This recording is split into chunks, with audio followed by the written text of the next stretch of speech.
Yeah, we do have a huge music scene. The problem is that we are very disconnected from the world, and it's very hard to get to the Palestinian side of the Palestine/Israel thingy that's happening. So it's harder for people to realize it or notice it. So it's a bit in between. But the electro is now growing. We have a huge electro scene now. Not huge, not like Berlin, but like a big electro scene kind of for Palestine. In Ramallah, it's only me. But in the rest of Palestine now we have, I think, about 4 or 5 women DJs. But from all over, so from each city you have one maybe. But for Ramallah, yeah, it's always been me. But also Ramallah's population is very small, so it's a bit half and half, because nobody actually like even listened to electronic music before. It's not a thing that we have in Palestine, electronic music, so they don't even think of it, and we don't have DJs that much or parties that much, so people never thought of DJ as a thing. For me, it was a childhood fantasy, I think, for me to be a DJ, you know, cool and stuff. And yeah, so my dad says I said it to him like when I was 9 years old, that I want to be a DJ. I don't remember that, but I think I saw somebody that was probably scratching or something, and I thought that was cool. So I wanted to be a DJ. So it was a childhood just thing that I wanted to do, and then I wanted to just choose the music in the party. So I started DJing. Not really, I was bad. I was really bad. And then I started getting into techno and electro when I left Palestine and went to Lebanon. I started understanding that, oh, wow, what is this that's happening over here?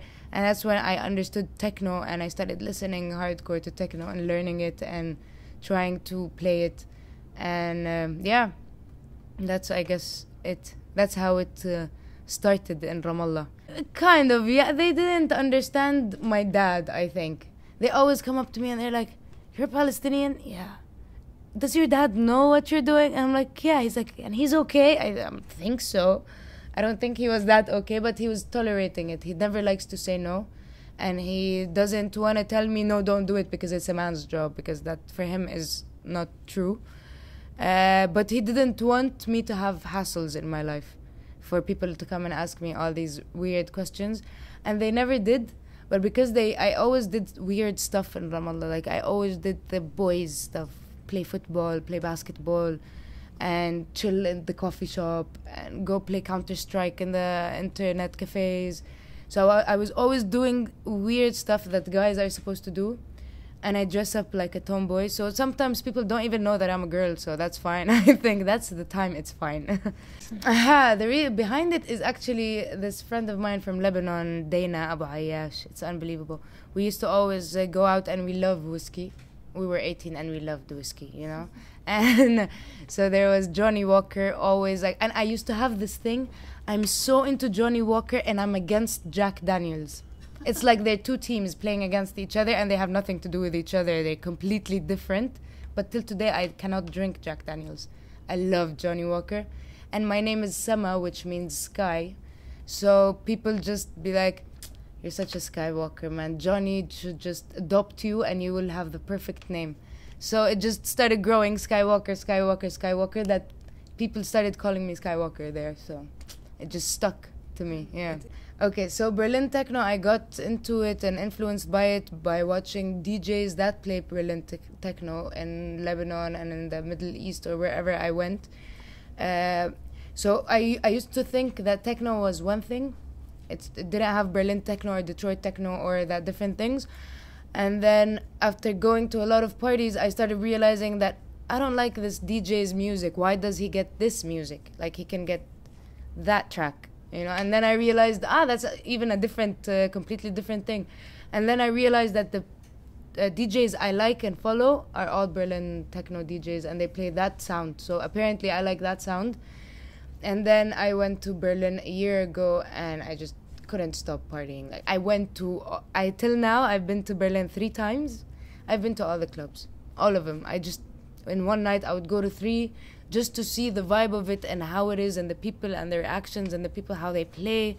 And it's like, it is a center of the music that I play. It is like a mall for me. It's beautiful. And after a time, like for me, I always used to distance myself from Arabic music. I thought I never liked it until I lived in Egypt. When I lived in Egypt, I started liking a couple of tracks, and then I realized that when I hear Arabic music, I cannot analyze it. When I hear techno music, I can analyze it directly, like, okay, there's the beat, there's the glitches, the pad is made from this and that. Like, with time, you start analyzing it, and that's the note they're playing, blah, blah, blah.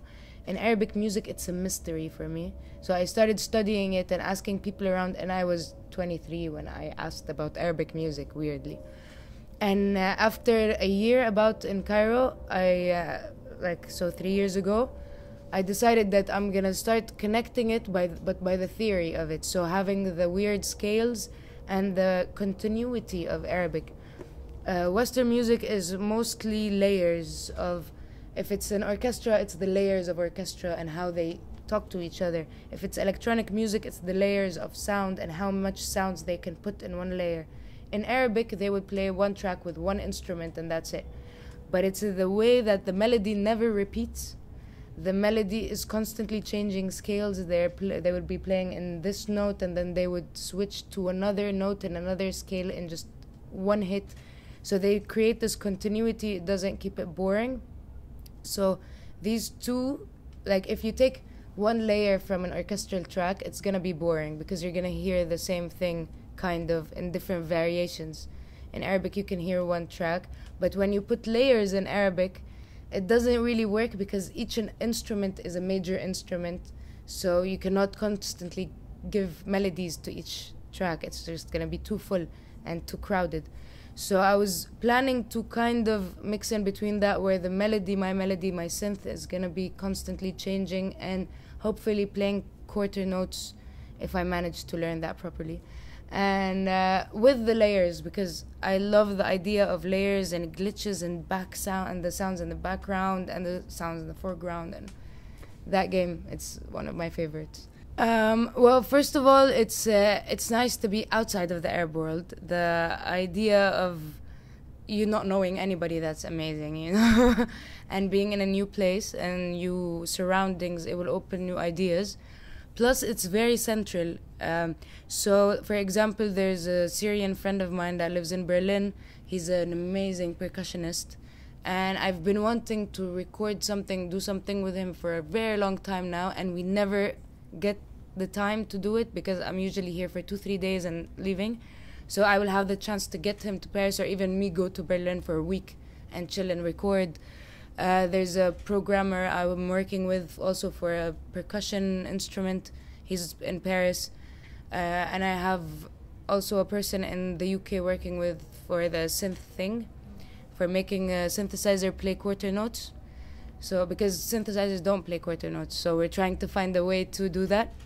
And so it's a bit more connective, and I can see more stuff. Like I can, if there's this concert for a person in Amsterdam, I can go in 2 hours.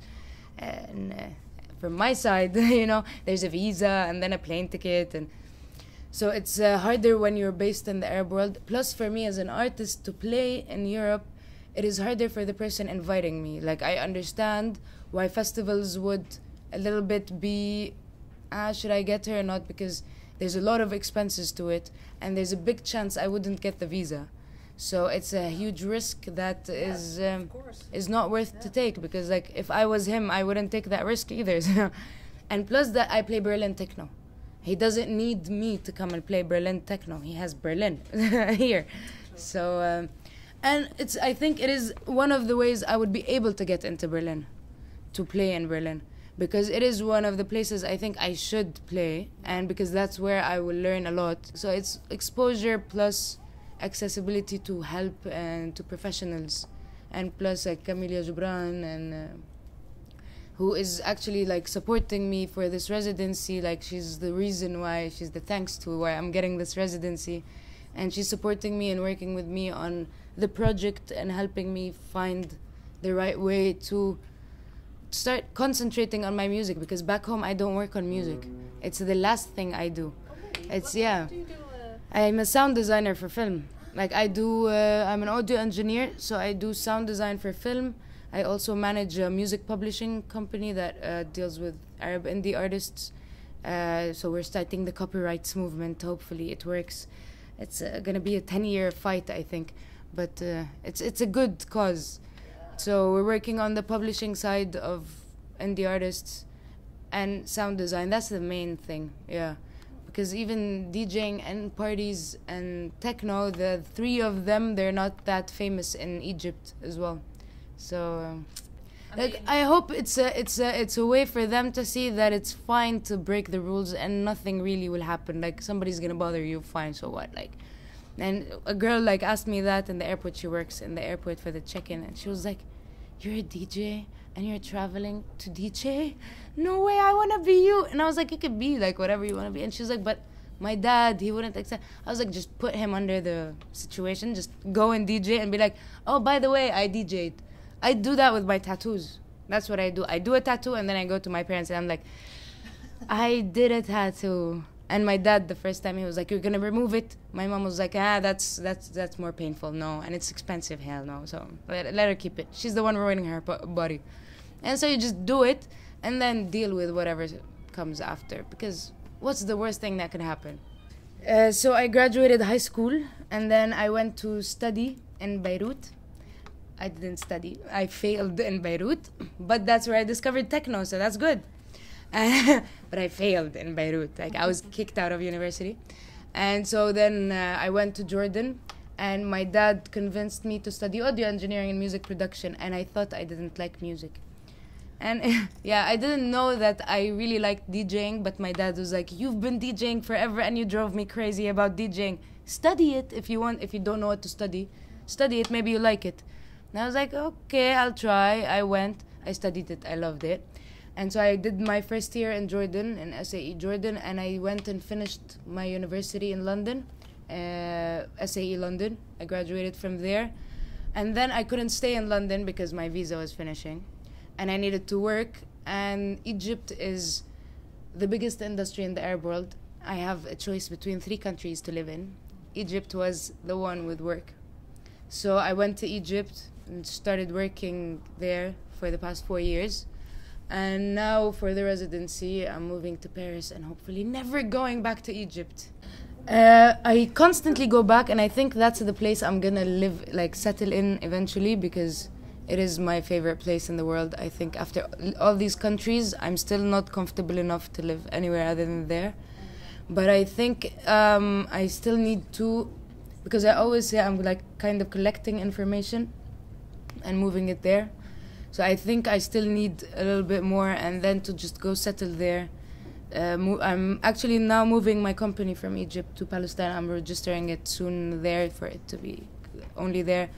And then I'm hopefully gonna open a studio and start like recruiting and teaching, and so they do the work and I'm just supervising. And because our films are constantly done by foreign audio engineers, sound designers, etc. Because nobody studies it. So it's cool to move it to the people without them having to travel and study it, because it's more training, it's ear training. So that's what I was planning to do. And then the DJing, it's all about traveling. So I think if I make the base there, it's gonna be fine. I will survive.